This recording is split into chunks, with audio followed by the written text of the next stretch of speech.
Chief secretary साहब को तो शर्म आनी चाहिए ऐसी बातें करते हुए। इसका मतलब है कि वो जो हेड है इस वक्त चीफ सेक्रेटरी साहब, वो बैकडोर अपॉइंटमेंट जो लोग हैं उनको हेड कर रहे हैं वो। और अगर ऐसी है तो वो बताएं ना किसने किया है, क्योंकि बैकडोर अपॉइंटमेंट तो उसमें ऑफिसर इन्वॉल्व होते हैं। ये तो सारा ईडी, सीबीआई, एनआईए सब इनके पास है। उसकी इंक्वायरी करके जो उसमें रिस्पॉन्सिबल होंगे उनको उनके खिलाफ एक्शन हो। पर पहले चीफ सेक्रेटरी साहब ये जवाब दें कि जो अभी तक रिक्रूटमेंट हुई है इनके टेन्योर में, चाहे वो एसआई हो, चाहे जेई हो, चाहे वो जल शक्ति में हो, चाहे वो फिनांस में हो, जिसमें कई जगहों पे एपटेक जैसी ब्लैक लिस्टेड कंपनी को इन्होंने इंगेज करके उन नौजवानों का बेड़ा गर्क कर दिया। सब अदालत के चक्कर काट रहे हैं अभी तक। वो स्कैम किसके टाइम में हुआ है? जल शक्ति में जो खुद ऑफिसर है अशोक परमार, जिसने ये इल्ज़ाम लगाया कि 13,000 करोड़ का घपला किया है इस सरकार ने, उसके बारे में चीफ सेक्रेटरी बात करें। जो आपका आयुष्मान भव है, स्कीम है जिसमें 800 करोड़ रुपए का घपला हुआ है, उसके बारे में चीफ सेक्रेटरी बात करें।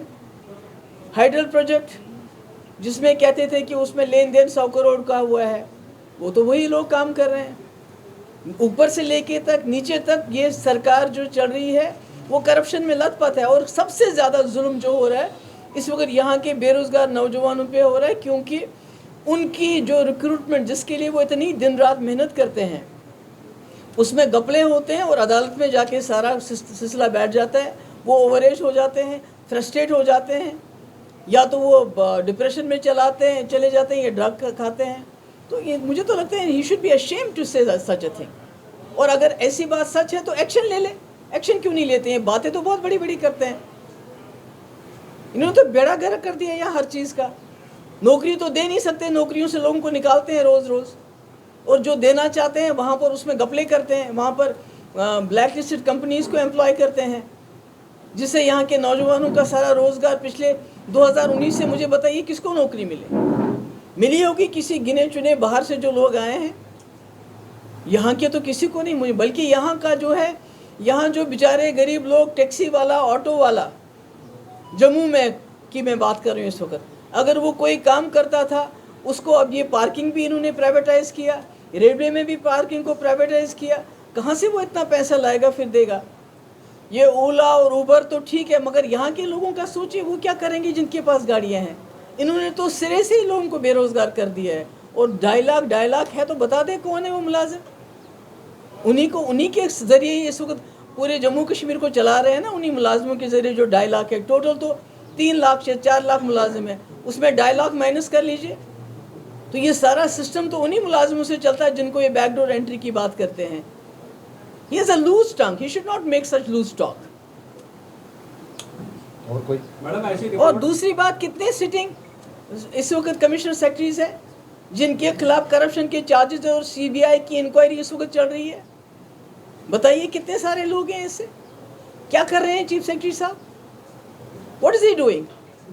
अगर आपके चीफ सेक्रेटरी, जो आपके सेक्रेटरी हैं, कमिश्नर सेक्रेटरी हैं, जो सारा काम काज चलाते हैं, अगर उनके खिलाफ खुद करप्शन के चार्जेस और सीबीआई की इंक्वायरी चल रही है, तो ये चीफ सेक्रेटरी किस चीज़ के हैं कि उन्हीं अफसरों के ऊपर चीफ सेक्रेटरी बने हुए हैं?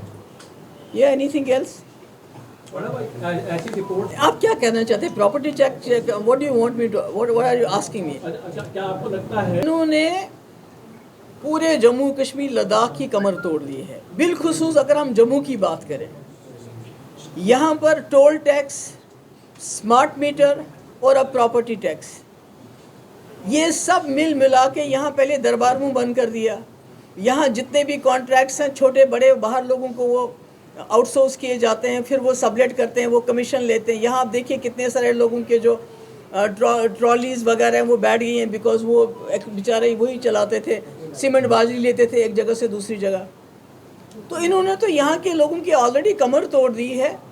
कश्मीर के लोग तो खुशकिस्मत हैं इस हिसाब से कम कश्मीर एनआईए की वजह से, ईडी की वजह से न्यूज़ में रहता है, G20 की वजह से न्यूज़ में रहता है, और दुनिया भर को ये दिखाना चाहते हैं कि कश्मीर में हमने हालात ठीक किए। At least Kashmir is in focus, may be for many times wrong reasons.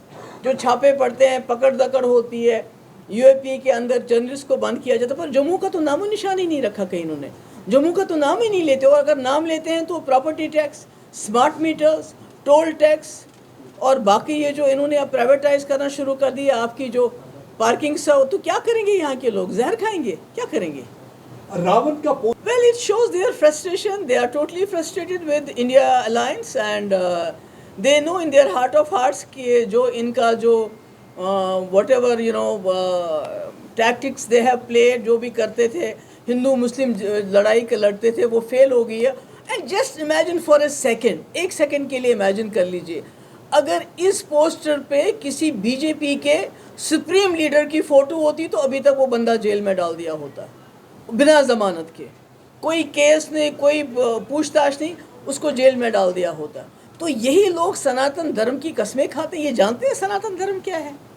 सनातन धर्म यही सिखाता है कि आप अपने जो आपका अपोनेंट है उसको रावण बताओ। अरे ये तो सनातन धर्म से बहुत दूर है, ये तो बड़े ही भ्रष्ट लोग हैं, इन्होंने तो बेड़ा गर्क कर रखा है। सनातन धर्म कहते हैं वासुदेवा कुटुंबकम, ये किसको मानते हैं? ये किसको मानते हैं? फैमिली। हाँ, हो सकता है पूरी दुनिया को फैमिली मानते हो, पूरी दुनिया में जाते हैं, वहाँ मस्जिदों में सलाम करते हैं, वहाँ मुसलमान लीडरों के गले मिल जाते हैं, पर यहाँ